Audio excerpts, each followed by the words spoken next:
வணக்கங்க. நான் தான் உங்க தமிழா. உங்களோட ஃபில்டர் செட்டப் கிட்ட வந்து அந்த எம்டிஏ, எஃப்டிஏ எல்லாம் போட்டிருக்க இடத்துலருந்து லீக்கேஜ் ஆகுதுங்களா? மறக்காம நீங்க இந்த வீடியோ பாருங்க. அதாவது இந்த செட்டப்ல வந்து பார்த்தீங்கன்னா, அந்த எம்டிஏ ஃபுல்லா லீக்கேஜ் ஆக ஆரம்பிச்சிருச்சுங்க. அதனால வந்துட்டு பார்த்தீங்கன்னா, அந்த ஃப்ளான்ஜுமே வந்துட்டு ரொம்ப துருப்புடிச்சிருச்சு. அதனால நம்மள கூப்பிட்டு வந்துட்டு வேற எம்டிஏ வந்துட்டு சேஞ்ச் பண்ண தர சொல்லி கேட்டிருந்தாங்க. நம்மளும் வந்துட்டு அந்த 2 சென்டர் பீஸ் வந்துட்டு கட் பண்ணி எடுத்துருவோங்க. கட் பண்ணி எடுத்துட்டு இந்த வால்வுல உள்ள இருக்கு பார்த்தீங்களா? அந்த பிவிசியுமே வந்துட்டு பார்த்தீங்கன்னா, ரிமூவ் பண்ணுவோம். இந்த இடத்துல நம்ம ஃபயர் பண்ணலைங்க.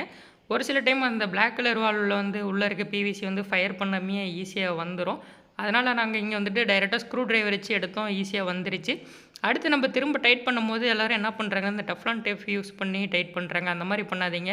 கரெக்ட்டா நூல் சுத்திக்கோங்க. நூல் சுத்திட்டு அந்த எரால்டைட்ன்னு சொல்லிட்டு ஒரு பேஸ்ட் இருக்குங்க. அந்த எரால்டைட் பேஸ்ட் போட்டு டைட் பண்ணிட்டோம் அப்படின்னா, லீக்கேஜ் வந்துட்டு ஃபுல்லாவே அரெஸ்ட் ஆயிருது. நம்ம வந்துட்டு எப்பயுமே ஃபில்டர் செட்டப் இன்ஸ்டாலேஷன் அப்போ பார்த்தீங்கன்னா, மோஸ்ட்டா வந்துட்டு அந்த எரால்டைட் பேஸ்ட் தாங்க யூஸ் பண்றோம். அது யூஸ் பண்ணி நம்ம ஒன்ஸ் ஃபுல் டைட் பண்ணிட்டோம் அப்படின்னாலே வந்துட்டு லீக்கேஜ் ஃபுல்லாவே அரெஸ்ட் ஆயிருதுங்க. ஒரு சிலர் வந்துட்டு எரால்டைட் பேஸ்ட் போட்டா திரும்ப ரிமூவ் பண்ண முடியுமான்னு கேட்குறாங்க. கண்டிப்பா வந்து ஈஸியாவே ரிமூவ் பண்ண முடியுங்க. இந்த இடத்துல நம்ம ஃபர்ஸ்ட்டு அந்த எம்டிஏல வந்துட்டு பார்த்தீங்கன்னா, அந்த பீஸ் பைப் வந்துட்டு பேஸ்ட் பண்ணிருவேங்க. பேஸ்ட் பண்ணிட்டு நம்ம அடுத்ததாங்க இந்த வால்வுல வந்துட்டு பேஸ்ட் பண்ணுவோம். அப்படி பேஸ்ட் பண்ணும்போது என்ன பண்ணுவோம் அப்படின்னா, கொஞ்சம் வால்வு வந்துட்டு பார்த்தீங்கன்னா, பின்னாடி இழுத்து ஜாயின் பண்ணுவோம். அந்த மாரி இழுக்கும்போது கொஞ்சம் சேஃபா இழுங்க. ஏன்னா பழைய பைப்புன்றனால உடையறதுக்கும் வாய்ப்பு இருக்கு.